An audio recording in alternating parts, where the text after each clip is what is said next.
Hello everyone, welcome back on my channel ESI the future billionaire.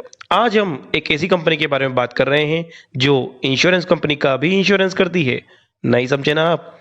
आगे हम समझेंगे इस वीडियो में। दिस इज री insurance, insurance of insurance. Now what is री इंश्योरेंस? जब एक इंश्योरेंस कंपनी अपनी रिस्क को कम करना चाहती है तो वो री इंश्योरेंस कंपनी का सहारा लेती है, उसको अपनी रिस्क शेयर करके।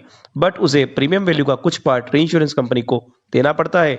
अब कोई भी फाइनेंशियल रिस्क डिवाइड हो जाती है एक पर्टिकुलर रेशियो में। पूरे वर्ल्ड में 40 ग्लोबल री इंश्योरेंस कंपनी है, और ग्लोबल री इंश्योरेंस कंपनी कैसे कंज्यूमर और बिजनेस में हेल्प करती है हम आगे समझेंगे।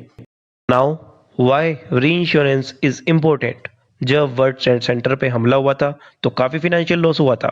$17 बिलियन इंश्योरेंस कंपनी को पे करना पड़ा, जिसमें 64% री इंश्योरेंस कंपनी ने पे किया।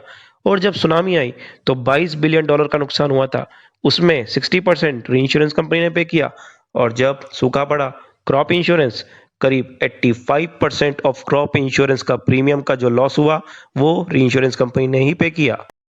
And at the time of flood बाढ़ ऑलमोस्ट $20 बिलियन का फाइनेंशियल लॉस हुआ, उसमें 48% इंश्योरेंस कंपनी ने पैसा पे किया।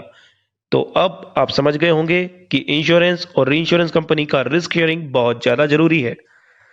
आइए समझते हैं इस एग्जांपल से इस रिस्क शेयरिंग से कंज्यूमर को क्या फर्क पड़ता है। नथिंग, जी हाँ, कुछ नहीं। पॉलिसी होल्डर, इंश्योरर एंड री इंश्योरेंस के बीच में क्या रिलेशन है समझते हैं। अगर कोई क्लेम आता है तो risk is shared between insurer and reinsurer किसी भी पर्टिकुलर रेशियो में। Policy holder is always safe in any term of condition between both of them. This is reinsurance and insurance. आइए जानते हैं इस इक्विटी के बारे में जो one and only reinsurance company है इंडिया में, वो भी गवर्नमेंट ऑफ इंडिया की। GIC reinsurance, general insurance of corporation. जी हाँ दोस्तों, one and only reinsurance company जो बाकी सभी इंश्योरेंस कंपनी का रिस्क शेयर करती है, चाहे वो कोई भी इंश्योरेंस कंपनी हो। जीआईसी री इंश्योरेंस ग्लोबली 10th लार्जेस्ट री इंश्योरेंस कंपनी है। बट अगर इस कंपनी का प्राइवेटाइजेशन हो गया तो ये एक री रेटिंग कैंडिडेट होगी, जो इस शेयर के प्राइस को कई गुना बढ़ा सकती है आने वाले 5-10 सालों में। ट्रिपल ए प्लस रेटिंग वाली ये कंपनी 1972 में स्टार्ट हुई थी। इसकी 4 सब्सिडरी है: national insurance, new India insurance, oriental insurance and United India insurance. GIC का अपना म्यूचुअल फंड और हाउसिंग फाइनेंस का भी इन्वेस्टमेंट है, जिससे काफी अच्छा रेवेन्यू आता है। GIC will definitely maintain dominant position in India due to regulation of India। पहला रेगुलेशन ये है कि उसको मिनिमम प्रीमियम की गारंटी है। दूसरा, फर्स्ट प्रेफरेंस है।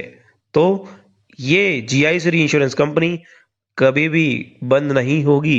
It means just by this share for long term.